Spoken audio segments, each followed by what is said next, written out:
Shalom saudara, tak terasa sebentar lagi kita akan merayakan Natal. Karena itu pastikan Anda merayakannya di dalam sebuah kehangatan bersama dengan keluarga Anda.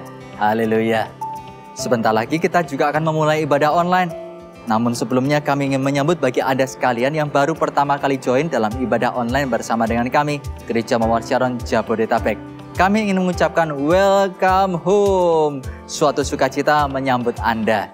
Saudara, bagi kami yang disebut gereja bukan hanya gedung bangunannya saja. Gedung bangunan itu perlu dijaga dan dirawat supaya tetap bertahan lama dan kuat. Apalagi manusia, kita perlu saling memperhatikan satu dengan yang lainnya. Di Gereja Mawar Sharon ada sebuah komunitas untuk kita bertumbuh di dalam Tuhan. Connect Group namanya. Karena itu bagi Anda yang belum memiliki komunitas untuk bertumbuh di dalam Tuhan, mari bergabung dengan Connect Group. Caranya mudah sekali, Anda dapat menghubungi kami di nomor telepon yang tertera di layar dengan menyertakan nama Anda, usia, alamat domisili, serta nomor handphone yang aktif. Segera setelah kami menerimanya, kami akan menghubungi dan menyediakan Connect Group untuk Anda. Hari ini adalah minggu yang ketiga, dan di setiap minggu yang ketiga, selain persembahan ibadah, kami juga membuka ruang untuk jemaat terlibat dalam kegerakan misi. Karena itu ada persembahan misi. Anda dapat mentransfer persembahan-persembahan Anda ke nomor rekening yang tertera di layar dan ambil bagian di dalam kegerakan Tuhan. Mari bersama kita akan memulai ibadah online, kita berdoa terlebih dahulu.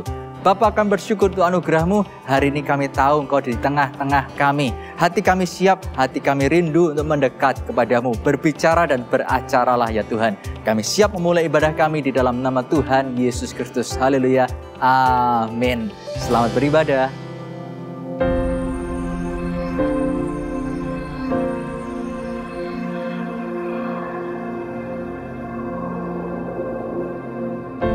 Orang yang suka memuji akan kuat roh doanya. Orang yang berdoa pasti berakhir memuji. Karena Allah bertata di atas pujian. Siapa memuji, Allah mengatasi hidupnya.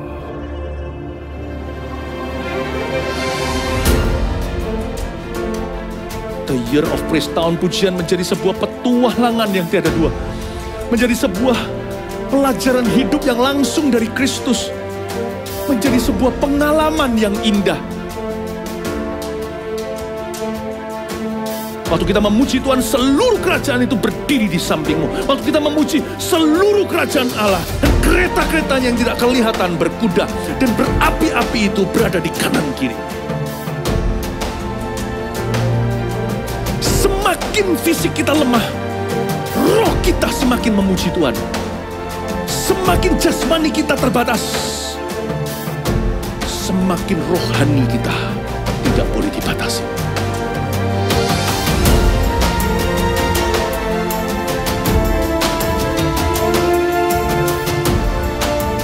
Welcome to the Year of Praise and Provision. Mari kita mengizinkan Tuhan merajut rancangan yang belum pernah kita bayangkan.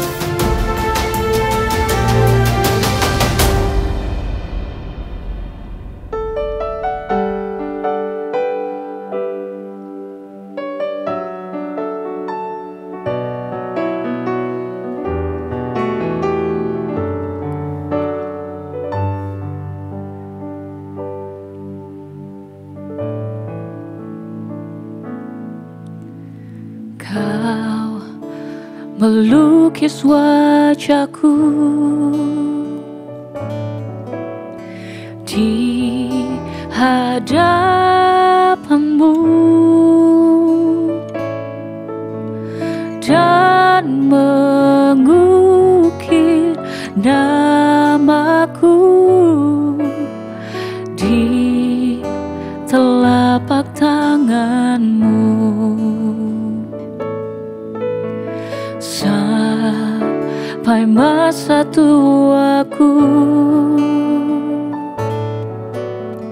Kau tetaplah Tuhanku, yang akan selalu menggendong hingga putih rambutku. Kemurahan-Mu itu membuatku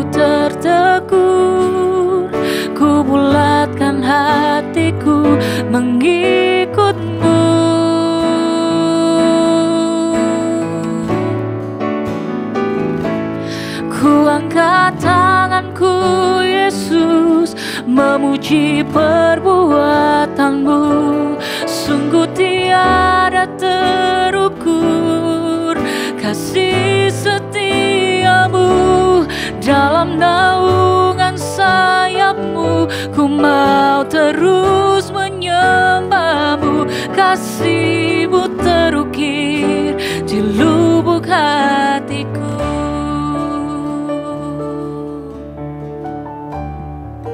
Takkan sampai masa tuaku, Kau tetaplah Tuhanku yang akan selalu menggendong hingga putih rambutku. Kemurahan-Mu itu membuatku tertegun. Ku bulatkan hatiku mengikut-Mu.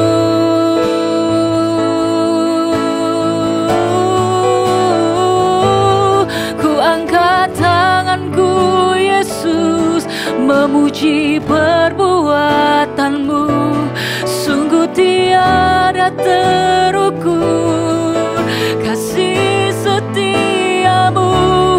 Dalam naungan sayap-Mu ku mau terus menyembah-Mu. Kasih-Mu terukir di lubuk hatiku. Ku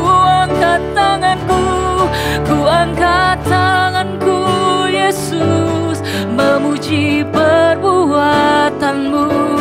Sungguh tiada terukur kasih setia-Mu. Dalam naungan sayap-Mu ku mau terus menyembah-Mu.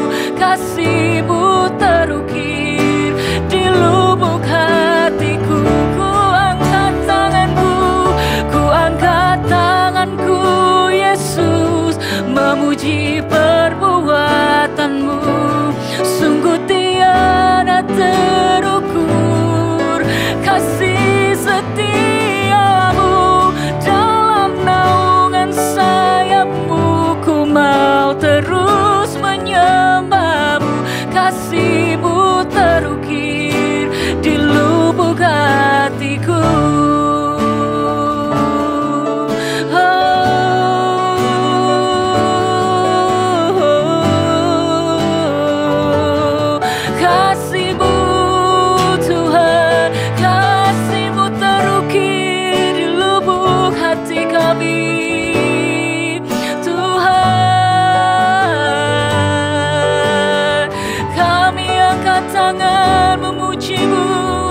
Memuji kebesaran-Mu Tuhan. Kasih setia-Mu selalu baru bagi kami. Kasih setia-Mu lebih dari hidup. Maka jiwaku membanggakan Engkau Tuhan. Maka bibirku memuliakan Engkau Tuhan seumur hidup kami. Haleluya, haleluya. Terima kasih Tuhan buat kasih setia-Mu. Kami bersyukur Tuhan. Ku angkat tanganku Yesus, memuji perbuatan-Mu. Sungguh tiada terukur kasih setia-Mu. Dalam naungan sayap-Mu ku mau terus menyembah-Mu. Kasih-Mu terukir di lubuk hatiku. Ku angkat tanganku Yesus, memuji perbuatan-Mu. Sungguh tiada terukur kasih setia dalam naungan sayap-Mu. Ku mau terus menyembah-Mu, kasih-Mu terukir di lubuk hatiku. Kasih-Mu, kasih-Mu terukir di lubuk hatiku. Kasih-Mu terukir di lubuk hatiku.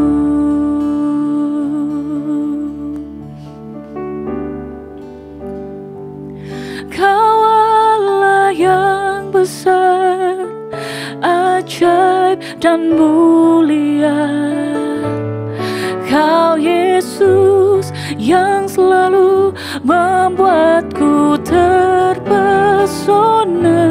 Segala pujian bagi-Mu ya Tuhan.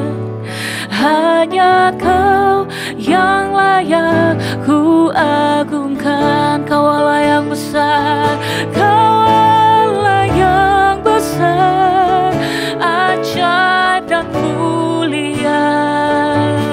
Kau Yesus yang selalu membuatku terpesona. Segala pujian bagi-Mu ya Tuhan. Hanya Kau yang layak ku agungkan.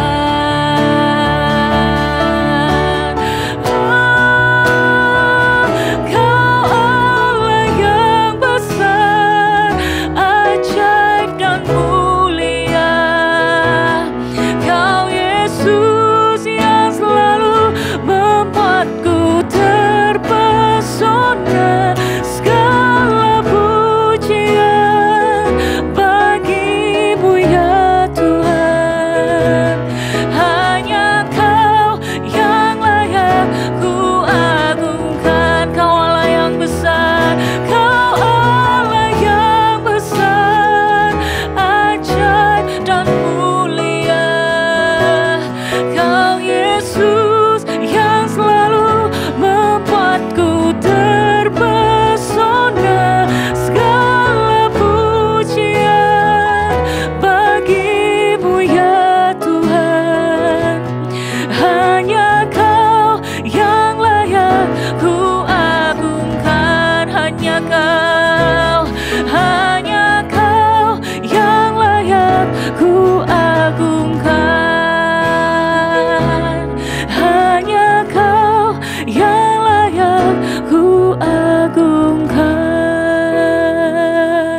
Segala pujian bagi-Mu ya Tuhan.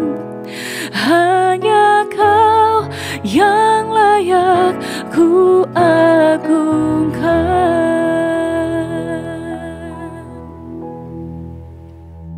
Terima kasih Tuhan, kasih setia-Mu tidak pernah meninggalkan kami sampai hari ini.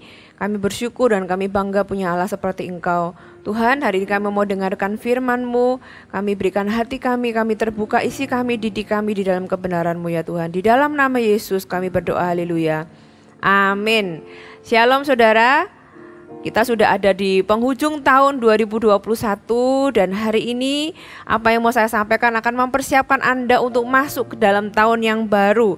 Saudara, apa yang saya mau sampaikan hari ini akan menjadi perenungan kita dan perenungan ini akan cukup dalam, dan saya berdoa biar firman Tuhan ini bukan hanya kita renungkan tapi juga mengubahkan Anda dan saya. Kita baca sama-sama di Yakobus pasal yang pertama. Ya, seperti yang saya sampaikan di dua minggu yang lalu, saya masih terus akan mengkhotbahkan kitab Yakobus. Kita sampai di Yakobus pasal yang pertama ayat yang ke-22. Dikatakan, tetapi hendaklah kamu menjadi pelaku firman dan bukan hanya pendengar saja. Sebab jika tidak demikian, kamu menipu dirimu sendiri. Kalau kita tidak menjadi pelaku firman, kita hanya jadi orang yang menipu diri sendiri. Saudara, menipu diri sendiri ini adalah salah satu topik yang cukup topik besar di dalam kitab Yakobus ini karena disebutkan berulang-ulang selama di kitab Yakobus. Saudara, kalau menipu orang lain kita tahu Ya kan, kita tahu menipu orang lain itu salah, itu dosa, itu merugikan gitu kan. Itu menyakitkan dan kita juga nggak mau kan ditipu sama orang lain. Tapi dikatakan di sini menipu diri sendiri. Ya, seharusnya kalau ada satu orang yang kita itu tidak boleh tipu gitu ya, atau kita tidak mau tipu, sebenarnya orang itu adalah diri kita sendiri. Tapi tahukah Anda bahwa kita ini lebih sering menipu diri kita sendiri daripada kita menipu orang lain? Ya, pernahkah Anda berpikir kenapa sih kok diri sendiri itu harus ditipu atau perlu ditipu? Ya, mengapa orang itu sampai menipu dirinya sendiri? Apakah Anda juga adalah orang yang juga menipu diri Anda sendiri? Gitu ya. Dan bagaimana cara kita ini menipu diri kita? Akibatnya apa sih kalau kita itu menipu diri kita sendiri? Apa yang harus kita lakukan supaya kita bebas dari tendensi ini? Kita mau belajar sama-sama karena ini adalah hal yang sangat menarik dan bukan hanya menarik tapi ini penting untuk kita tahu. Kenapa? Karena di dalam kitab Yakobus sendiri berkali-kali disebutkan tentang menipu diri sendiri. Dan gak cuma itu, di ayat-ayat di kitab-kitab yang lain kita akan belajar bahwa Tuhan itu ternyata cukup sering menyebutkan hal ini. Dan Tuhan memperingatkan kita berkali-kali. Berarti itu sesuatu yang sering orang lakukan sehingga harus sering diperingatkan, saudara. Nah, bagaimana cara kita ini menipu diri sendiri? Saya menulis ada sebagian daftar gitu ya yang cukup banyak sebenarnya, tapi bisa lebih banyak dari itu. Bagaimana kita ini sering menipu diri kita sendiri? Yang pertama, kita menipu diri sendiri ketika kita berpikir bahwa hidup kita akan berubah hanya dengan mendengar firman saja. Ya, Yakobus pasal yang pertama tadi kita lanjutkan ayat yang ke-23 dan 24. Sebab jika seorang hanya mendengar firman saja dan tidak melakukannya, ia adalah seumpama seorang yang sedang mengamat-ngamati mukanya yang sebenarnya di depan cermin. Baru saja ia memandang dirinya, ia sudah pergi atau ia segera lupa bagaimana rupanya. Saudara, kalau Anda berkaca gitu ya, tujuan Anda berkaca apa? Kalau saya berkaca, saya bertujuan untuk mengetahui apa yang kurang gitu ya, apa yang saya perlu perbaiki gitu kan, apa yang perlu saya ubah dari apa yang terlihat di depan kaca. Nah, kalau saudara pernah ke mall, ya ada mall-mall tertentu di kota Jakarta ini yang dinding interiornya itu banyak kaca, saudara ya. Apalagi kalau wanita, kalau kita jalan ada kaca pasti lihat kaca ya kan, lihat kaca. Apa yang dilihat? Apakah rambutku sudah benar? Apakah ada noda di wajah gitu ya? Atau ada baju kita apakah sudah rapi gitu ya? Dan ketika kita lihat di kaca, begitu kita tahu ada yang rambutnya berantakan, bajunya nggak rapi, lipstiknya belepotan gitu ya, atau apapun itu, apa yang akan kita lakukan? Secara otomatis kita akan memperbaiki diri, betul? Kita akan langsung memperbaiki rambut kita. Kita akan memperbaiki baju kita. Kita akan memperbaiki apa yang kita anggap kurang ketika kita melihat kaca. Nah, tapi anehnya, saudara, kalau kita mendengarkan firman Tuhan, saudara, firman Tuhan itu diumpamakan seperti kaca. Kita bisa lihat diri kita, ya kan? Oh, ternyata kok kita belum sesuai. Oh, ternyata bagian ini kok ada yang kurang, ada yang salah. Tapi gitu ya, kalau kita tuh lihat kaca secara letterlek, secara visual, kita akan memperbaiki diri. Tapi ketika kita dengar firman Tuhan, tidak semua orang itu otomatis mau memperbaiki diri atau merasa ada yang perlu dirubah dan mau berubah, saudara ya. Nah, ketika kita itu menipu diri sendiri dengan berkata bahwa gak apa-apalah dengar firman aja, itu akan mengubahkan kita, saudara. Kita akan kehilangan banyak berkat. Ya, kenapa kita berpikir bahwa mendengarkan firman aja sudah cukup? Karena kita tuh gak suka perubahan. Kita gak suka dengan ketidaknyamanan dari perubahan. Itu seperti kita kalau sakit gitu ya, kita pergi ke dokter, kita merasa perlu ke dokter. Dokter kasih kita resep. Berapa banyak yang secara sugesti gitu ya, kita sudah terima resep itu kita merasa sudah lebih baik. Padahal belum sembuh. Mungkin kita tebus obatnya, tapi karena obatnya itu pahit, harus diingat berkali-kali dan kita bisa lupa. Beberapa orang bahkan tidak meminum obatnya dan merasa sudah cukup dengan pergi ke dokter. Saudara, ketika kita mendengarkan firman Tuhan tapi kita tidak melakukannya, kita menipu diri sendiri. Kita buang-buang waktu, saudara. Saudara dengar firman Tuhan hari ini. Saya berdoa ketika Anda mendengarkan firman Tuhan, mulai hari ini Anda tidak lagi hanya menjadi pendengar saja. Kenapa? Karena itu akan buang-buang waktu. Sama kayak kita lihat kaca, kata firman Tuhan. Setelah itu kita lupa. Terus ngapain tadi lihat kaca gitu ya, saudara? Kita sering menipu diri kita dengan kita berkata bahwa kita berpikir dengan saya mendengarkan firman, dengan saya hanya mengikuti ibadah saja, itu cukup untuk bisa mengubahkan saya. No, itu tidak akan mengubahkan kita sampai kita melakukannya. Apalagi bagaimana cara kita menipu diri sendiri. Kita menipu diri sendiri ketika kita berpikir bahwa kita bisa menjadi orang yang dewasa rohani tanpa mengekang lidah kita. Ya, Yakobus pasal yang pertama ayat ke-26. Jikalau ada seseorang menganggap dirinya beribadah tetapi tidak mengekang lidahnya, ia menipu dirinya sendiri. Maka sia-sialah ibadahnya. Nah, ini sama-sama sia-sia kalau kita tuh beribadah, lakukan sesuatu gitu ya, ke gereja. Terus kita berpikir kita bisa bertumbuh tanpa kita belajar mengekang lidah kita. Saudara, kita menipu diri kita sendiri. 2 minggu lalu saya khotbahkan cukup panjang lebar tentang betapa buasnya lidah kita gitu ya. Kita menipu diri sendiri kalau kita tuh berpikir kita bisa dengan kekuatan kita sendiri kita menjinakkan lidah kita. Enggak bisa. Kita menipu diri kita sendiri ketika kita berpikir kita bisa dewasa, kita bisa bertumbuh secara rohani tanpa kita belajar mengekang lidah kita. Saudara, apalagi kita menipu diri sendiri ketika kita berpikir bahwa komunitas itu tidak akan memengaruhi kita. Enggak apa-apalah dengan siapa aja, yang penting nyaman. Saudara, ingat enggak waktu kita itu masih remaja, terus kita bergaul dengan orang tertentu, kemudian orang tua kita tuh bilang, jangan deket-deket sama orang itu, nanti kamu jadi sama rusaknya sama dia. Apa jawaban para remaja biasanya? Tenang Ma, aku gak akan terpengaruh.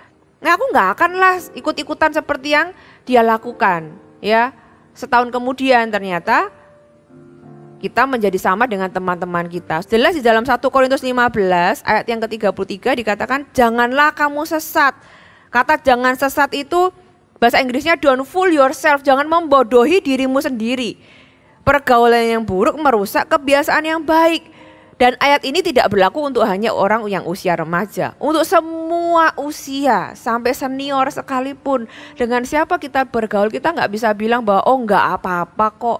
Itu nggak akan memengaruhi, itu kita sedang menipu diri kita sendiri ketika kita berkata demikian. Kenapa? Karena kebenarannya komunitas kita itu akan memengaruhi kita. Apalagi bagaimana cara kita menipu diri sendiri. Kita menipu diri sendiri ketika kita berdoa, minta petunjuk Tuhan, tapi kita itu tidak mau taat. Yeremia 42 ayat yang ke-20 dan 21. Kamu telah menipu dirimu dan membahayakan nyawamu. Ketika kamu mengutus aku kepada Tuhan Allahmu dengan berkata, berdoalah kepada kami, untuk kami kepada Tuhan Allah kita, dan beritahukanlah dengan tepat kepada kami apa yang difirmankan Tuhan Allah kita supaya kami melakukannya. Tetapi sekalipun aku memberitahukannya kepadamu pada hari ini, kamu tidak mendengarkan suara Tuhan Allahmu, yaitu tidak menuruti segala sesuatu yang disuruhnya aku sampaikan kepadamu. Jadi Tuhan itu bilang, buat apa kamu berdoa tapi ujungnya kamu gak taat gitu kan. Kalau kamu seperti itu, kamu itu cuma menipu dirimu sendiri dan bahkan dikatakan membahayakan nyawamu.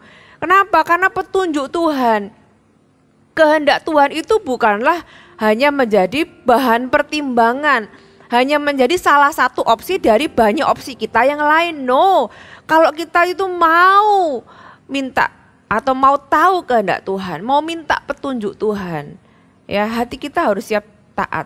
Kalau enggak, ya sia-sialah doa kita, atau kamu menipu dirimu sendiri, kata firman Tuhan. Saudara, berapa banyak dari kita itu pernah melakukan hal-hal ini, pernah menipu diri sendiri dengan cara-cara demikian. Apalagi kita menipu diri kita sendiri ketika kita berpikir bahwa diri kitalah pusat dari semua yang dibutuhkan untuk menjadi sukses. budaya atau mungkin hikmat dunia ini mengajarkan bahwa engkau punya semuanya di dalam dirimu. Dirimu dan alam semesta ini adalah jawaban yang kamu cari untuk apapun yang kamu butuhkan. Saudara, tidak ada orang yang sukses itu karena dirinya sendiri. Kenapa? Karena bahkan kita itu tidak menciptakan diri kita sendiri, saudara. Anda nggak menciptakan mata Anda sendiri, Anda nggak menciptakan tangan kaki Anda yang melakukan semua yang Anda bisa lakukan. Anda nggak menciptakan otak Anda sendiri, bagaimana Anda tuh bisa pintar dan mengatur semua strategi dengan baik. Saudara, kebenarannya Anda dan saya tuh nggak punya apa-apa kalau tidak diberikan oleh Tuhan. Dan Tuhan mengizinkan kita memakainya. Ya, kita memakai, kita mengelola, kita mengembangkan, dapat mendapatkan manfaat dari apa yang Tuhan sudah berikan. Tapi pada awalnya semua dari Tuhan. Nah, kita nggak boleh lupa bagian ini. Kita bisa aja loh terlahir di belahan dunia yang lain, di keluarga yang lain, gitu ya, di tempat yang berbeda, di waktu yang berbeda, dengan kapasitas dan kemampuan dan gift talenta yang berbeda dari kita sekarang. Itu semua di luar kendali kita, dan dari mana kita mendapatkannya? Dari Tuhan, saudara. Dan yes, Tuhan mau Anda dan saya itu menjadi orang yang sukses. Yang Tuhan tidak mau adalah ketika kita itu lupa bahwa semuanya itu berasal dari Tuhan. Ya, dan kalau kita berpikir semua yang kita lakukan dan kesuksesan yang kita raih itu semata-mata hanya dari diri kita sendiri, itu adalah bentuk tipuan yang cukup besar, saudara. Bahkan orang yang gak kenal Tuhan pun, yang gak percaya Tuhan pun, seharusnya mereka itu tahu, mengerti dan mengakui bahwa segala sesuatu itu berasal dari Tuhan. Saudara, di Yesaya pasal yang ke-10 ada sebuah cerita di mana Raja Asyur itu diizinkan Tuhan, dipakai Tuhan untuk mendisiplin orang Israel dengan cara berperang dan mengalahkan orang Israel. Tapi apa yang dikatakan ketika dia itu sukses? Kita buka di Yesaya pasal yang ke-10. Yesaya pasal yang ke-10 ayat yang ke-13. Raja Asyur ini berkata, sebab ia telah berkata, dengan kekuatan tanganku aku telah melakukannya, dan dengan kebijaksanaanku, sebab aku berakal budi, aku telah meniadakan batas-batas antara bangsa dan telah merampok persediaan-persediaan mereka. Dengan perkasa aku telah menurunkan orang-orang yang duduk di atas tahta. Seperti kepada sarang burung, demikianlah tanganku telah menjangkau kepada kekayaan bangsa-bangsa. Dan seperti orang meraup telur-telur yang ditinggalkan induknya, demikianlah aku telah meraup seluruh bumi. Dan tidak seekor pun yang menggerakkan sayap, yang mengangangkan paruh atau yang menciap-ciap. Saudara, ini jawaban Tuhan ayat ke-15. Adakah kapak memegahkan diri terhadap orang yang memakainya? Atau gergaji membesarkan diri terhadap orang yang mempergunakannya? Seolah-olah gada menggerakkan orang yang mengangkatnya, dan seolah-olah tongkat mengangkat orang yang bukan kayu. Sebab itu Tuhan semesta alam. Nah, ini garis bawahi. Tuhan adalah asal segala sesuatu.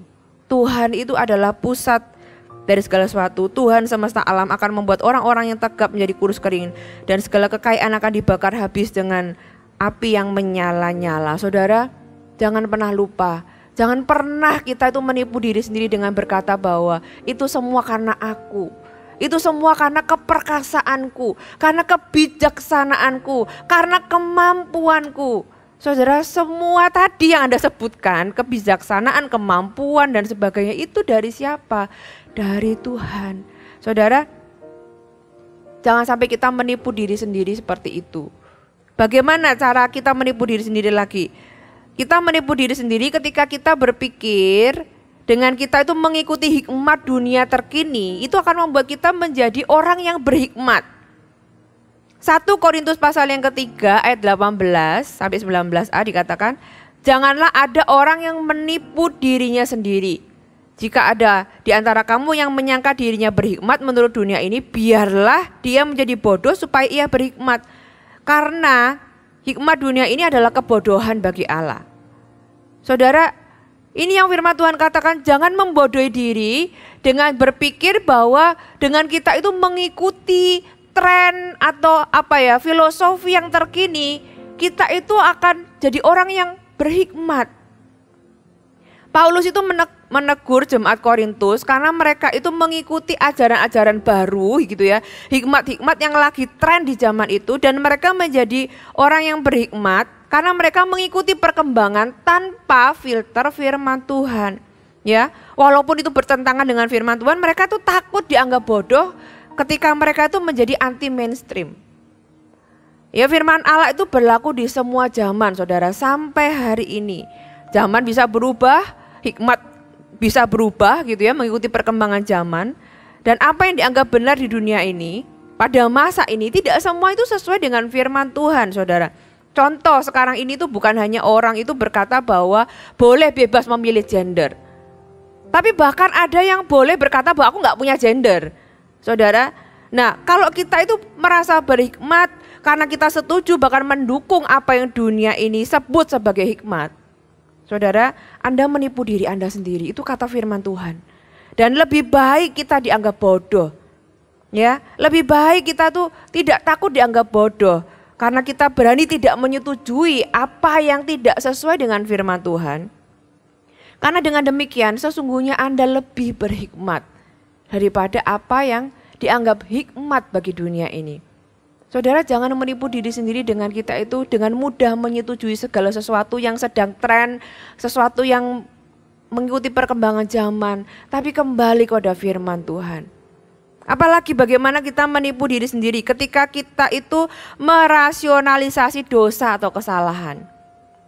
Ya, ketika kita coba merasionalisasi kesalahan kita atau dosa kita, sebenarnya kita itu sedang menipu diri sendiri untuk meyakinkan pikiran kita bahwa itu nggak apa-apa kok, walaupun hati kita berkata itu salah.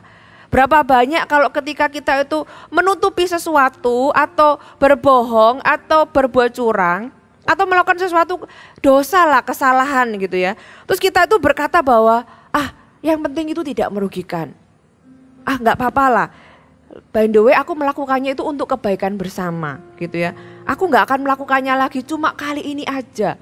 Ya, selama itu nggak ada yang tahu, maka semua akan baik-baik saja. Padahal hati nurani Anda itu nyala gitu ya. Ini salah. Tapi kita mencoba menenangkan diri sendiri dengan menipu diri bahwa enggak kok, ini nggak apa-apa, ini nggak apa-apa gitu ya. Harusnya kita perlu minta maaf, tapi nggak perlu, orangnya nggak tahu gitu, orangnya nggak, dan ini juga nggak apa-apa kok, yang penting kan nggak ada yang dirugikan. Saudara, berapa banyak kita menipu diri sendiri dengan cara kita merasionalisasi kesalahan-kesalahan kita. Apalagi kita menipu diri sendiri ketika kita berpikir bahwa kita dapat menghindari konsekuensi dari dosa kita. Kita berpikir selama nggak ada yang tahu gitu ya, nggak ada yang tahu kesalahan kita atau dosa kita, maka ya kita nggak akan mengalami konsekuensinya. Itu sebuah tipuan, saudara, karena firman Allah dengan jelas berkata kita akan menuai apa yang kita tabur. Galatia 6 ayat yang ke-7, jangan sesat katanya. Don't fool yourself. Jangan menipu diri sendiri. Karena apa? Karena Tuhan tidak akan membiarkan dirinya dipermainkan. Karena apa yang ditabur orang itu juga yang akan dituainya. Hukum yang ada berlaku di seluruh umat manusia. Di versi bahasa Inggris, Today's English Version dikatakan, don't deceive yourself. No one make a fool of God. You will reap exactly what you have planted. Jadi apapun yang kita tabur, kalau kita tuh tabur kebaikan, kita akan menuai kebaikan. Kalau kita akan menabur kecurangan, kita juga akan dicurangi. Kalau kita itu menabur kesombongan, kita arogan kepada orang lain, akan ada orang lain yang arogan kepada kita. Hati nurani kita itu tahu hukum yang satu ini. Bagaimana kita tahu bahwa kita tahu hukum yang satu ini? Karena kalau orang itu berbohong kepada orang lain, dia secara otomatis hatinya itu akan takut dibohongi. Itu otomatis. Karena Tuhan itu default system di dalam hati nurani kita. Ya, kalau kita membohongi seseorang, hati nurani kita itu akan takut, kita juga akan dibohongi. Kenapa? Karena kita tahu kita itu hidup di dalam hukum yang berkata bahwa kita akan menuai apa yang kita tabur, dan hati kita tahu. Ya, saudara. Ya, kita akan juga berpikir bahwa kalau aku lakukan ini, orang lain akan lakukan sama kayak kita. Apa yang kita lakukan. Dan kita melihat orang lain seperti kacamata, bagaimana kita memperlakukan mereka, itu otomatis saudara, hati kita itu akan seperti itu. Makanya supaya hati kita tuh tenang gitu ya, karena hati kita kan nggak tenang ketika kita setelah berbuat salah. Supaya hati kita tenang, kita berusaha merasionalisasi dosa, kita mencoba menipu diri sendiri. Enggak kok, nggak ketahuan, kamu nggak akan dapat konsekuensinya. Kenapa? Karena kita takut. Kenapa kita takut? Karena kita tahu hukum ini. Apa yang kita tabur kita akan tuai. Saudara, jangan menipu diri sendiri dengan berkata bahwa kita nggak akan mendapat konsekuensi dari dosa yang kita lakukan. Apalagi kita menipu diri sendiri ketika kita berpikir bahwa kita lebih penting dari orang lain. Galatia 6 ayat yang kedua sampai ayat yang ketiga. Bertolong-tolonganlah menanggung bebanmu, demikianlah kamu memenuhi hukum Kristus. Sebab kalau seseorang menyangka bahwa ia berarti, padahal ia sama sekali tidak berarti, ia menipu dirinya sendiri. Maksudnya apa? Saudara, orang yang sombong, ya ada sebuah feeling yang berkata bahwa aku lebih baik dari orang lain, dan gak cuma lebih baik, aku lebih penting dari orang lain gitu ya. Sehingga karena aku lebih penting dari orang lain, saya berhak mendapatkan pertolongan lebih dari orang lain, lebih cepat, lebih baik, dan perhatian dan cinta yang lebih dibanding dengan orang-orang yang lain yang lebih tidak penting dari saya. Nah, kesombongan membuat kita merasa orang lain tidak sepenting kita dan membuat mereka itu tidak layak ditolong seperti kita itu layak ditolong. Saudara, firman Tuhan katakan kita sedang menipu diri sendiri. Ketika kita berpikir demikian, saudara, itu sudah salah. Firman Tuhan di ayat yang sama ini di versi New Living Translation dikatakan, if you think you are too important to help someone, you are only fooling yourself. You are not that important. Saudara, waktu outbreak COVID kapan hari di pertengahan tahun ini, ya mama saya kena COVID gitu lah. Setelah saya dan keluarga saya kena COVID, setelah kami sembuh, beruntun mama saya kena COVID. Dan karena mama saya itu tinggalnya nggak di Jakarta dan lebih dekat ke Surabaya, akhirnya beliau harus diantar oleh supir ke Surabaya untuk ketemu dengan saya dari Jakarta langsung ke Surabaya. Saudara, saya nggak bisa berpikir gini loh, biarinlah supirnya nggak usah dijagain, toh dia itu cuma supir gitu ya. Yang penting itu mama saya. Saudara, enggak, saya berpikir sama. Mama saya itu sama pentingnya, gimana cara menjagain supir saya ini supaya tidak sampai terkena COVID gitu ya. Saya kasih obat, saya kasih vitamin karena saya merasa dia itu sama pentingnya. Kalau ngomong tentang pertolongan itu semua orang sama, saudara. Saya nggak merasa si ini lebih penting, saya lebih penting atau itu lebih tidak penting. Kenapa? Karena dengan demikian firman Tuhan jelas bilang kita menipu diri kita sendiri. Kalau dengan jemaat siapa saja, apakah dia pemimpin atau jemaat, kalau ngomong pertolongan siapa saja layak untuk ditolong gitu ya, dengan pertolongan yang sama.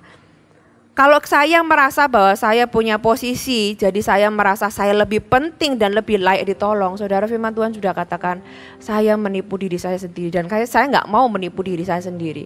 Berapa banyak dari kita pernah berpikir demikian. Makanya saya berkata, saudara, firman Tuhan hari ini mengajak Anda dan saya merenungkan. Karena ini adalah hal-hal yang disebutkan di dalam firman Tuhan, berarti sesuatu yang pasti kita semua itu mungkin pernah tanda kutip setidaknya tergoda untuk melakukannya. Apalagi kita menipu diri kita sendiri ketika kita menipu orang lain. Loh, kok bisa? Saudara, saya kasih Anda sebuah ilustrasi. Pernah nggak lihat orang yang curang? Contoh paling mudah ketika seorang pelajar, dia itu berbuat curang di dalam sebuah ujian. Ya, nyontek lah ya atau apa yang dia berbuat curang. Dia berpikir dia bisa membohongi guru atau teman-temannya dengan dia itu mencontek atau berbuat curang supaya dia dapat nilai yang bagus. Dia dipuji sama guru dan teman-temannya. Sudah, ilustrasi ini juga bisa Anda aplikasikan di dalam pernikahan, di dalam pekerjaan. Ini ilustrasi yang mudah untuk dipahami. Berapa banyak dari kita, kalau kita ini berbuat curang dan gak ketahuan, kita tuh malah bangga. Ya, kita berpikir kita tuh hebat ketika kita berbuat curang dan tidak ketahuan. Ada seorang pelajar datang kepada saya berkata, aku tuh kemarin dapat nilai bagus, tahu nggak? Aku tuh berbuat curang gitu ya, aku tuh nyontek waktu ujian dan tidak ketahuan. Kita merasa hebat ketika kita berbuat curang dan tidak ketahuan. Saya bilang sama pelajar yang datang kepada saya ini, saya bilang, mereka mungkin tidak tahu bahwa kamu berbuat curang. Tapi sebenarnya yang kamu tipu itu bukan guru kamu, bukan teman kamu, tapi ya dirimu sendiri. Dengan mereka itu nggak tahu kamu berbuat curang, mereka atau guru kamu tuh akan kasih nilai seperti ya memang sesuai di dalam paper gitu kan. Nggak tahu kalau ternyata waktu mengerjakan ini berbuat curang gitu kan. Karena gurumu nggak tahu, dia nggak peduli gitu kan. Dan mereka juga, gurumu juga nggak merasa dirugikan. Karena apa? Karena dia nggak tahu. Nah, tebak siapa yang paling dirugikan? Ya kamu sendiri, saya bilang. Kamu nggak tahu nilai kamu yang sebenarnya berapa. Dengan kamu itu berbuat curang, kamu jadi nggak belajar. Kamu merasa, oh aku dapat nilai bagus kok hanya dengan cara yang lebih mudah gitu ya, dengan berbuat curang. Kamu nggak menjadi orang yang lebih baik, kamu nggak jadi orang yang lebih pintar. Kamu malah jadi orang yang tidak berani terima kenyataan, ya bahwa kamu tidak cukup pintar dan kamu tuh menutupinya dengan berbuat curang. Nah ketika dia merasa bahwa itu adalah jalan keluar, jika seseorang merasa bahwa berbuat curang itu adalah jalan keluar yang terbaik, saudara bayangkan kalau orang ini tambah besar dengan tantangan yang berbeda, dia sudah meyakini bahwa berbuat curang atau menipu orang lain adalah jalan keluar terbaik. Nah saya tanya, menurut Anda apakah intensitasnya itu tidak bertambah? Kalau dia meyakini bahwa oh ternyata berbuat curang aku pinter loh, maksudnya tidak ketahuan loh. Dan orang ini merasa bahwa dia mendapatkan nilai yang lebih bagus dengan dia berbuat curang. Gitu ya, dia nggak perlu belajar, in easy way gitu. Saudara, menurut Anda kalau di dalam pekerjaan, kalau dia meyakini bahwa itu adalah jalan terbaik, di dalam pekerjaan, di dalam pernikahan, menurut Anda apakah intensitasnya tidak tambah naik? Dan menurut Anda apakah selamanya dia tidak akan ketahuan? Ya, ada pepatah yang berkata bahwa sepandai-pandainya tupai melompat itu pasti akan jatuh juga. Nah kalau ketahuannya itu sudah dalam intensitas yang cukup besar, misalnya dia itu dalam berbuat curang dalam jumlah yang besar dalam sebuah perusahaan, bagaimana? Saudara, kita itu sedang menipu diri sendiri ketika kita itu menipu orang lain, saudara. Orang lain yang kita tipu, mereka tuh mungkin bahkan nggak tahu, nggak peduli, gitu ya, dan nggak merasa dirugikan. Dan anehnya kita tuh bisa merasa hebat, merasa happy karena kita itu berbuat curang dan tidak ketahuan. Saudara coba renungkan, siapa yang paling dirugikan? Kita loh saudara. Nah saya tadi sebutkan itu sudah 10 daftar, saudara sebenarnya daftar itu bisa ditambahkan sendiri. Bagaimana cara kita menipu diri kita sendiri. Kenapa sih orang itu kok menipu diri sendiri? Saya tulis beberapa alasannya, karena kita menghindari rasa sakit dari kenyataan yang kita anggap buruk. Ya contoh kayak pelajar tadi, dia nggak cukup berani untuk menerima kenyataan bahwa dia nggak cukup pintar. Itu kan sebenarnya sebuah rasa sakit ya, sebuah hal yang nggak disukai. Kok aku ini nggak cukup pintar gitu kan? Dia berbuat curang karena dia merasa aku dibanding teman-temanku aku nggak cukup pintar.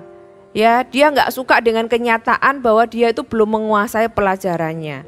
Apalagi ditambah ketika kita itu membandingkan diri, ditambah ketika ada tekanan dari sosial, gitu ya, dari budaya. Apalagi kita itu hidup di dalam dunia yang sosialisasinya adalah melalui media yang kita sebut sebagai sosial media. Ya, akhirnya kita ini mudah menipu diri dengan menipu orang lain, ya kan? Supaya kita tuh terlihat pintar, supaya kita terlihat berpengaruh, jadi orang yang influencer gitu ya. Dan kita dianggap populer atau terkenal. Dengan cara-cara tertentu supaya kita tuh dianggap demikian. Nah kenapa orang itu melakukan demikian? Karena kita nggak suka dengan kenyataan bahwa ternyata saya itu tidak cukup pintar. Saya itu tidak cukup populer. Saya tidak cukup berpengaruh, makanya kita mencoba membuat supaya orang lain melihat saya atau melihat kita itu menjadi orang-orang yang tadi. Sebenarnya sama seperti ilustrasi anak pelajar tadi, saudara. Coba perhatikan kenapa sih kita tuh menipu diri sendiri. Apa yang kita coba hindari? Kita coba menghindari dari kenyataan yang kita anggap buruk.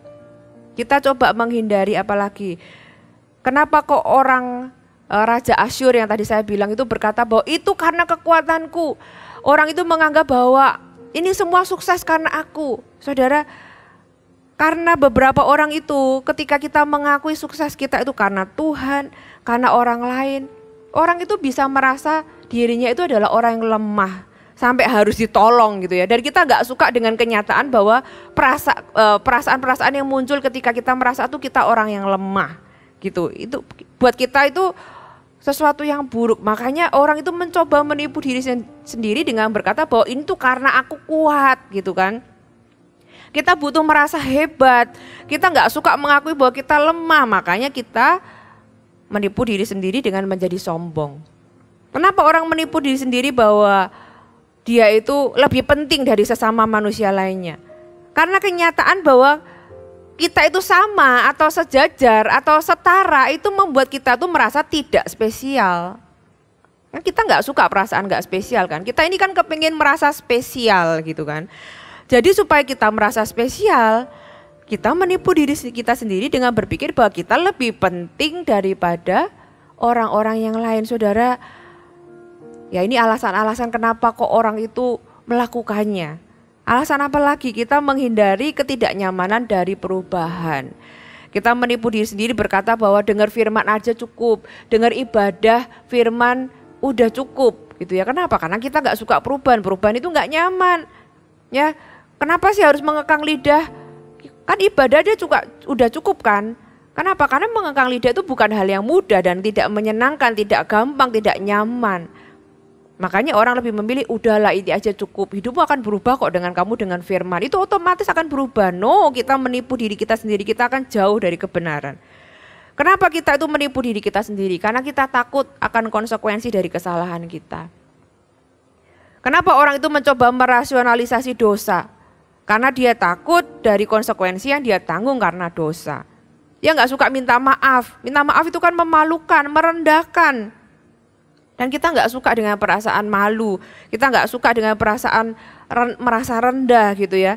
Kita juga tidak suka dengan kenyataan yang kita anggap buruk, yaitu kita itu sudah berbuat salah. Kita merasa buruk dan kita menghindari itu. Ketika kita berbuat kesalahan, ketika kita berbuat dosa, perasaan yang muncul apa? Kita malu, kita merasa buruk dengan diri kita sendiri. Tapi kita itu bukannya dealing dengan itu, kita malah menipu diri sendiri dengan cara nggak apa-apa kok, nggak apa-apa. Kamu nggak akan terima konsekuensinya, kamu nggak perlu minta maaf, ini tuh demi kebaikan dan sebagainya. Saudara, kadang memang tidak mudah untuk menerima sebuah hard truth, kebenaran yang sulit, yaitu bahwa kita itu adalah manusia yang sudah jatuh ke dalam dosa. Rasa sakit dari kenyataan bahwa kita ini manusia berdosa itu yang kadang-kadang kita mau hindari dengan cara menipu diri sendiri. 1 Yohanes 1 ayat yang kelima.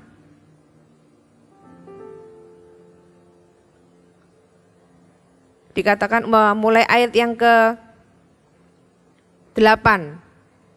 Jika kita berkata bahwa kita tidak berdosa, maka kita menipu diri kita sendiri dan kebenaran tidak ada di dalam kita. Enggak kok, ini bukan dosa. Oh tenang aja, kamu tuh enggak kayak gitu, kamu tuh enggak seburuk itu. Kalau kita itu berkata bahwa kita itu tidak berdosa, kita mencoba merasionalisasi, kita coba melakukan ini dan itu untuk menipu diri sendiri. Firman Tuhan katakan kita itu tidak ada kebenaran di dalam diri kita. Nah yang Tuhan ajarkan apa? Jika kita mengaku dosa kita, ketika kita mengaku dosa itu kan gak enak kan. Kita akan terlihat buruk, kita akan terlihat lemah. Dan kita gak suka dengan perasaan itu. Tapi Tuhan katakan maka Ia adalah setia dan adil. Dia akan mengampuni segala dosa kita dan menyucikan kita dari kejahatan. Saudara mau pilih yang mana? Anda berani terlihat lemah, tapi Anda mendapat jawaban dari Tuhan, atau Anda berkata bahwa enggak kok, enggak apa-apa kok, aku baik-baik saja, enggak, aku buktinya enggak ngalami konsekuensi, ini kan semua untuk kebaikan bersama. Tuhan katakan firman Allah tidak ada dalam diri kita dan kita menipu diri kita sendiri. Tuhan mengajarkan kita untuk hidup di dalam kebenaran. Nah, kalau kita itu terus menipu diri kita sendiri, akibatnya apa untuk Anda dan saya? Saudara, hati nurani Anda dan saya ini bisa tumpul loh kalau kita itu terus menipu diri kita sendiri. Ya, sampai satu titik bahkan kita itu tidak merasa bersalah atau tidak insyaf ketika kita melakukan sebuah dosa. Kita akan merasa baik-baik saja dan bahkan merasa benar walaupun melakukan hal yang salah. Padahal hati nurani kita tuh diberikan supaya memperingatkan kita supaya kita tuh tidak jatuh, saudara. Tapi kayak pagar itu selalu dilanggar, akhirnya ya pagarnya rusak. Menipu diri sendiri itu seperti memberi obat penghilang rasa sakit untuk sebuah kanker yang harus dioperasi sebenarnya. Anda takut sakitnya operasi, Anda nggak suka dengan kenyataan ada benda asing di tubuh Anda, jadi Anda memilih untuk menghilangkan rasa sakitnya saja. Rasa sakitnya sih hilang sementara, supaya Anda nggak sakit lagi, Anda terus minum obat penghilang rasa sakit, tapi apakah kankernya hilang? Apakah itu tiba-tiba tidak ada lagi? Kita nggak pernah menyelesaikan akar masalahnya. Ya kan, lebih buruknya kita merasa tidak sakit, tapi kanker itu terus menggerogoti bahkan mengganggu organ lainnya. Saudara, saya percaya Tuhan tidak pernah mau kita ada di stage itu dan saya percaya Tuhan tidak pernah mau kita melakukannya. Apalagi kita akan hidup di dalam penjara kebohongan. Yohanes 8 ayat yang ke-32, dan kamu akan mengetahui kebenaran dan kebenaran itu akan memerdekakan kamu. Saudara, sifat dari kebenaran itu memerdekakan kita. Tapi sifat dari kebohongan itu memenjarakan kita, menipu kita. Dan tanpa sadar kita akan mempercayai kebohongan-kebohongan yang kita katakan kepada diri kita sendiri. Anda akan hidup di dalam ketakutan, takut dibohongi orang, kita jadi punya trust issue. Kenapa? Bagaimana kita bisa percaya sama orang? Percaya sama diri sendiri aja nggak bisa. Kenapa? Diri sendiri aja ditipu. Gitu kan? Kita akan sulit percaya sama orang lain ketika kita itu terus-menerus melakukan tipuan kepada diri kita sendiri. Ya, kita perlu tahu apa pentingnya kenapa kita harus jujur. Kenapa sih kita harus mengatakan kebenaran kepada diri kita sendiri walaupun kadang-kadang kebenaran itu menyakitkan? Ya karena firman Tuhan berkata bahwa kebenaranlah yang akan memerdekakan kita. Kebenaranlah yang akan menyelesaikan masalah kita. Kebenaranlah dan hidup di dalam terang gitu ya, terang firman Tuhan, terang kebenaran itulah yang membuat hidup kita tuh bersukacita, kita bahagia dan kita itu menjadi kudus. Saudara, semakin kita berhenti mengatakan hal-hal yang salah atau semakin kita berhenti menipu diri sendiri, kita akan menjadi orang yang lebih bahagia, lebih sehat, dan lebih kudus di hadapan Tuhan. Apalagi akibatnya kita akan sulit intim loh dengan Tuhan. Karena tadi dikatakan kalau kita itu berkata bahwa aku enggak berdosa, aku enggak buruk gitu ya. Kita menipu diri kita sendiri dan kebenaran itu enggak ada di dalam diri kita. Amsal 3 ayat yang ke-32, karena orang yang sesat adalah kekejian bagi Tuhan. Tetapi dengan orang yang jujur, mulai dari mana? Jujur dengan diri sendiri. Orang yang jujur, ia bergaul erat. Amsal 14 ayat yang kedua, siapa berjalan dengan jujur, takut akan Tuhan. Tetapi orang yang sesat jalannya menghina Dia. Saudara, kalau saudara mau lebih intim dengan Tuhan, saya berdoa Anda bisa breakthrough dengan yang satu ini. Ya, apalagi kita akan sulit menerima pertolongan Tuhan kalau kita itu terus-menerus menipu diri sendiri. Kita akan hanya bisa menerima pertolongan sejauh kejujuran kita. Amsal 2 ayat yang ke-7, ia menyediakan pertolongan bagi orang yang jujur, menjadi perisai bagi orang yang tidak bercela lakunya. Bagaimana kita bisa ditolong kalau kita merasa bahwa kita gak perlu ditolong, saudara? Kejujuran itulah yang membuka pertolongan Tuhan bagi kita. Kejujuran seringkali tidak nyaman gitu ya, gak enak.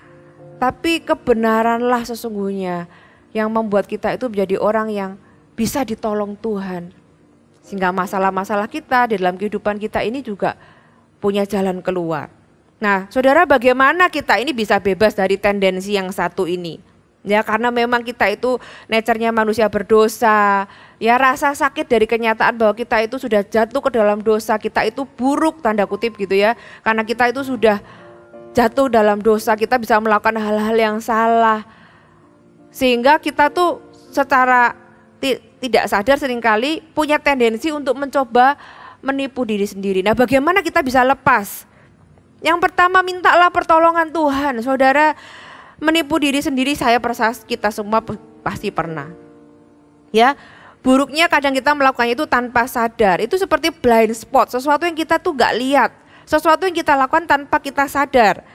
Nah, kelemahan manusia, kelemahan Anda dan saya itu adalah kita gak maha tahu. Dan kita ini tidak tahu apa yang kita tidak tahu. Ya kan, itu kan masalah kita. Kita tuh gak tahu apa yang kita gak tahu. Kita butuh pertolongan Tuhan untuk memberitahu kepada kita, memberikan kita pencerahan, memberikan kita sebuah insight gitu ya. Oh, ternyata di area ini tuh aku sering menipu diri sendiri. Sehingga kita belajar untuk berhenti dan berani menghadapi kebenaran. Ayub pasal yang ke-34 ayat 32. Apa yang tidak ku mengerti, ajarkanlah kepadaku. Jikalau aku telah berbuat curang, maka aku tidak akan berbuat lagi. Saudara, biar ayat ini menjadi ayat kita di akhir tahun ini. Tuhan, apa yang selama ini aku gak mengerti, ajarkan kepadaku. Kasih tahu Tuhan, apa yang selama ini bahkan aku tidak sadar lakukan. Sesuatu yang salah, ajari aku Tuhan. Kalau aku selama ini ternyata berbuat curang, Tuhan, aku mau tidak melakukannya lagi. Saudara, kita minta pertolongan Tuhan. Ya, itulah kenapa kita tuh butuh Tuhan. Dan Tuhan itu tersedia bagi kita. Karena memang kita gak bisa. Kita manusia yang punya keterbatasan. Kita tidak tahu apa yang kita tidak tahu, kita butuh Tuhan. Bagaimana cara kita bebas dari tendensi ini? Yang kedua, berani menerima kebenaran. Ya, walaupun kadang-kadang kebenaran itu menyakitkan. Jujurlah dengan diri kita sendiri. Ya gak apa-apa merasa ketika kita tahu bahwa kita ini lemah. Gak apa-apa mengakui bahwa memang semua ini bukan karena usahaku. Aku ditolong orang lain, aku ditolong Tuhan. So what? Ya, 2 Korintus 12 ayat 9 dikatakan, tetapi jawab Tuhan kepadaku, cukuplah kasih karuniaku bagimu. Sebab justru dalam kelemahanlah kuasaku menjadi sempurna. Saudara, kelemahan kita itu adalah ruang untuk kuasa Tuhan. Dan kita gak perlu malu. Kita gak perlu malu dengan kelemahan kita. Ayat ini diteruskan, sebab itu aku terlebih suka bermegah atas kelemahanku, supaya kuasa Kristus turun menaungi aku. Paulus yang sama juga berkata di 2 Korintus 4 ayat ke-7, tetapi harta ini, sesuatu yang mulia ini, kami punyai dalam bejana tanah liat. Siapa bejana tanah liat? Anda dan saya. Bejana tanah liat itu kayak apa? Fragile, mudah pecah, rapuh, saudara. Ketika kita tuh menyadari itu, kerapuhan kita, kelemahan kita. Ayat ini berkata, supaya nyata bahwa kekuatan yang melimpah-limpah itu berasal dari Allah dan bukan dari diri kami. Jadi pusat dari semuanya itu bukan diri kita. Yes, Tuhan memberikan sesuatu untuk kita kelola, kita kembangkan. Tapi pusat dari segala sesuatu itu berasal dari Tuhan. Kita ini dijelaskan sebagai bejana tanah liat. Yang mudah pecah, yang rapuh gitu ya. Kesenggol sedikit jatuh. Tapi Tuhan tuh mempercayakan sesuatu yang mulia di dalam sesuatu yang fragile ini, di dalam sesuatu yang rapuh ini. Dan itulah kebanggaan kita. Gak apa-apa terlihat lemah ketika kita tahu bahwa kelemahan kita itu ternyata adalah ruang untuk kuasa Tuhan.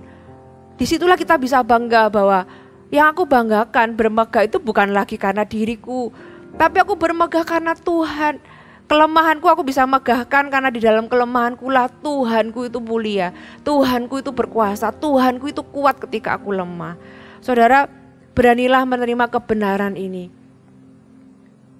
Kita menghindari rasa sakit dari terlihat lemah, merasa gak spesial, merasa rapuh dengan cara menipu diri sendiri. Tapi ketika kita berani mengakui kelemahan kita, kita bisa membanggakan bahkan mengakui kekuatan Tuhan. Ya, yang terakhir, jadilah pelaku firman. Jelas di Yakobus tadi, kita buka di Yakobus pasal yang pertama tadi, ayat yang ke-22. Tetapi hendaklah kamu menjadi pelaku firman dan bukan hanya pendengar saja, sebab jika tidak demikian, Kamu menipu dirimu sendiri, sebab jika seorang hanya mendengar firman saja dan tidak melakukannya, ia adalah seumpama seorang yang sedang mengamati mukanya yang sebenarnya di depan cermin. Baru saja ia memandang dirinya, ia sudah pergi, atau ia segera lupa bagaimana rupanya. Tetapi barang siapa meneliti hukum yang sempurna, yaitu hukum yang memerdekakan orang, dan ia bertekun di dalamnya, jadi bukan hanya mendengar untuk melupakannya, ya, tetapi sungguh-sungguh melakukannya, ia akan berbahagia oleh perbuatannya. Saudara, berkat dari firman Tuhan itu bukan ketika kita sekedar mendengar. Kenapa? Karena ada orang-orang yang mendengar untuk melupakan. Saudara, Anda dan saya, kita mendengar untuk menjadi pelaku, katakan amin. Kita mendengar bukan untuk lupa, tapi kita mendengar untuk kita berubah. Amin. Matius 21 ayat yang ke-28, ayat yang terakhir. Perumpamaan tentang 2 orang anak. Tetapi apakah pendapatmu tentang ini? Seorang mempunyai 2 anak laki-laki, ia pergi kepada yang sulung dan berkata, anakku, pergi dan bekerjalah hari ini dalam kebun anggur. Jawab anak itu, baik Bapa. Tapi tidak dilakukan. Ia enggak pergi. Lalu orang itu pergi kepada anak yang kedua dan berkata demikian juga. Dan anak itu menjawab, aku enggak mau. Tetapi kemudian ia menyesal, lalu pergi juga. Siapa di antara kedua orang itu yang melakukan kehendak ayahnya? Jawab mereka, yang terakhir. Jadi yang penting itu ketika kita itu melakukan kehendak, menjadi pelaku firman. Kata Yesus kepada mereka, aku berkata kepadamu, sesungguhnya pemungut-pemungut cukai dan perempuan-perempuan sundal akan mendahului kamu masuk ke dalam kerajaan Allah. Saudara, Anda mau didahului orang lain? Orang lain yang tadinya mungkin hidupnya masih belum bertobat gitu ya. Mereka dengar firman pertama masih menolak. Kemudian mereka menyesal, mereka mau. Jangan sampai kita mendengar, kita berkata oke, amin, amin, amin, tapi kita tidak melakukannya. Firman Tuhan katakan siapa yang melakukannya? Itu pertanyaan Tuhan. Dan jawabannya, oh ternyata mereka yang melakukannya yang kedua. Dan siapa mereka? Mereka orang-orang kita nggak sangka, ternyata pemungut cukai, perempuan sundal dan sebagainya, yang tadinya kita anggap sebagai orang-orang yang bahkan belum bertobat. Mereka bisa mendahului kita kalau kita itu tidak sungguh-sungguh, dikatakan bertekun di dalamnya dan sungguh-sungguh melakukannya. Dan itulah yang membuat kita hidup di dalam kebenaran. Kemerdekaan itu ada di dalam kebenaran. Dan ketika kita hidup di dalam kebenaran, kita akan mulai terbiasa hidup di dalam kebenaran. Dan kita mulai tidak suka menipu diri sendiri. Saudara, saya berdoa di akhir tahun ini menjadi perenungan kita. Kalau saudara mau jadi seseorang yang berbeda, seseorang yang lebih baik, gak usah tunggu tahun depan. Sekarang juga setelah Anda mendengarkan firman Tuhan, belajarlah untuk berani jujur di hadapan Tuhan kepada diri Anda sendiri yang pertama-tama. Tentang siapa Anda, apakah ada kebenaran yang Anda gak suka, kenyataan yang mungkin Anda selama ini anggap buruk sehingga Anda berusaha menutupinya. Tuhan gak mau Anda di sana. Tuhan mau Anda hidup di dalam terang, di dalam kebenaran. Tuhan gak mau Anda hidup di dalam penjara, punya hati nurani yang tumpul. Karena Tuhan mau dekat dengan Anda, Tuhan mau intim dengan Anda, dan Tuhan mau menolong Anda. Mari kita nyanyikan lagu ini, kita hampiri Tuhan.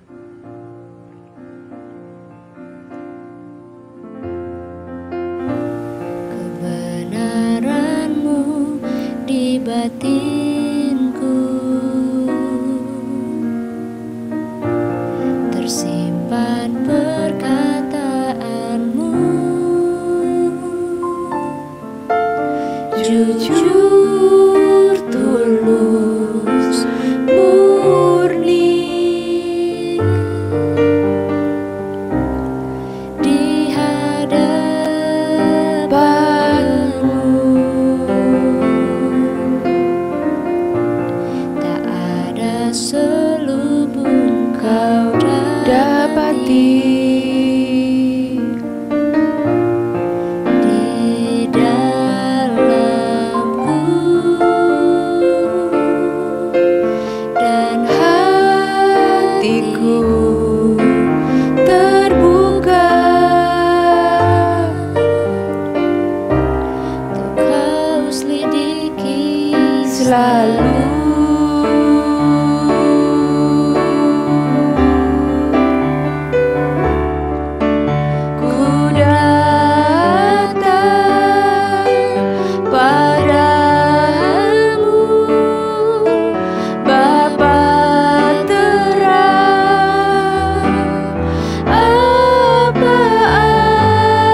setiap hati umat Tuhan yang mendengarkan firman Tuhan ini.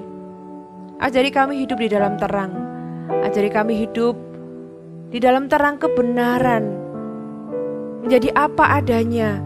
Berani jujur dengan kebenaran-kebenaran, dengan kenyataan-kenyataan yang mungkin kita gak suka. Sesuatu yang tidak menyenangkan bagi daging kami. Tapi kebenaranlah yang akan memerdekakan kami. Saudara, apa yang firman Tuhan katakan kepada Anda? Bagaimana cara Anda sering menipu diri Anda selama ini? Apakah kita itu menipu diri kita sendiri dengan cara kita gak perlu mengekang lidah kita? Kita bisa kok bertumbuh dewasa tanpa itu. Apakah kita juga menipu diri sendiri dengan berpikir bahwa ibadah saja cukup, dengar firman Tuhan aja cukup, gak perlu jadi pelaku, itu gak penting. Yang penting datang ibadah, yang penting dengar firman. Saudara, kita menipu diri kita sendiri. Perubahan memang gak nyaman, tapi itulah yang membuat kita mendapatkan berkat dari firman Tuhan. Apakah kita pernah menipu diri kita sendiri dengan kita berdoa, minta petunjuk Tuhan, tapi kita gak pernah siap untuk taat? Kita pengen tahu aja. Saudara, kehendak Tuhan, petunjuk Tuhan itu bukanlah salah satu opsi dari banyak opsi lainnya yang kita bisa pertimbangkan. Kalau kita mau berdoa, kita minta tahu kehendak Tuhan, siapkan hati untuk taat. Apapun jawaban Tuhan, lakukan dengan taat, supaya kita tuh tidak menipu diri kita sendiri. Saudara, kalau dunia mungkin mengajarkan bahwa diri kita dan alam semesta adalah pusat untuk kita itu bisa sukses, saudara, firman Tuhan mengajarkan bahwa segala sesuatu berasal dari Tuhan. Kita diizinkan untuk menikmati, mengelola, mengembangkan, mendapatkan manfaatnya. Tapi kita tidak akan pernah bisa atau punya apa-apa kalau Tuhan tidak memberikannya pertama-tama untuk kita. Saudara, kita perlu jujur mengakui bahwa it's okay untuk kita itu terlihat lemah. Kita memang butuh Tuhan, kita butuh orang lain. Disitulah kita bisa bangga karena Tuhan tidak pernah meninggalkan kita. Apakah kita pernah menipu diri kita sendiri dengan cara kita menipu orang lain? Kita berpikir dengan kita menipu orang lain, ya orang lain gak tahu tentang siapa kita. Kita terlihat hebat, kita terlihat populer, kita terlihat pintar. Saudara, orang lain gak rugi, kita yang rugi. Karena kita tahu kalau kita menipu orang lain akan merasa dirugikan. Bagaimana dengan menipu diri sendiri? Kita merugikan diri kita sendiri. Saudara, Tuhan mau kita mengasihi. Yang pertama diri Anda. Kalau ada pribadi yang Anda gak boleh tipu, ya diri Anda, diri kita, Anda dan saya. Saudara, seperti Tuhan mengasihi Anda dan saya, Tuhan hidup di dalam kebenaran, dialah kebenaran itu sendiri. Tuhan mau Anda dan saya hidup di dalamnya. Ya, gak perlu menghindari rasa sakit dari kebenaran itu, atau perubahan, atau konsekuensi. Karena Tuhan itu bersama-sama dengan kita, dan kebenaranlah yang memerdekakan dan memberikan berkat di dalam kehidupan kita. Saudara, jangan lagi merasionalisasi dosa. Kalau saudara perlu minta ampun sama Tuhan, sejauh kejujuran kita, Tuhan akan menolong kita. Kalau kita perlu minta maaf dengan orang lain, minta maaflah. Ya, tutup tahun ini dengan benar. Tutup tahun ini jangan lagi kita itu menipu diri sendiri atau menipu orang lain. Tapi tutuplah tahun ini dengan kita berani jujur, kita berani terbuka apa adanya. Dengan demikian Anda siap menyongsong tahun yang baru. Anda menjadi seseorang yang jauh lebih baik. Anda menjadi seorang yang berani karena Anda tidak lagi takut menghadapi kenyataan. Anda berani menghadapi kenyataan. Anda berani menghadapi kebenaran. Walaupun itu kadang-kadang tidak enak untuk daging kita. Tapi kita jadi orang yang lebih berani. Kita menjadi orang yang lebih tangguh ketika kita berani jujur dengan diri sendiri. Dan Tuhan mau menolong Anda. Minta pertolongan Tuhan. Tuhan, ajari aku apa yang aku tidak tahu. Karena kita tidak tahu apa yang kita tidak tahu. Mintalah pertolongan Tuhan. Dan jadilah pelaku firman.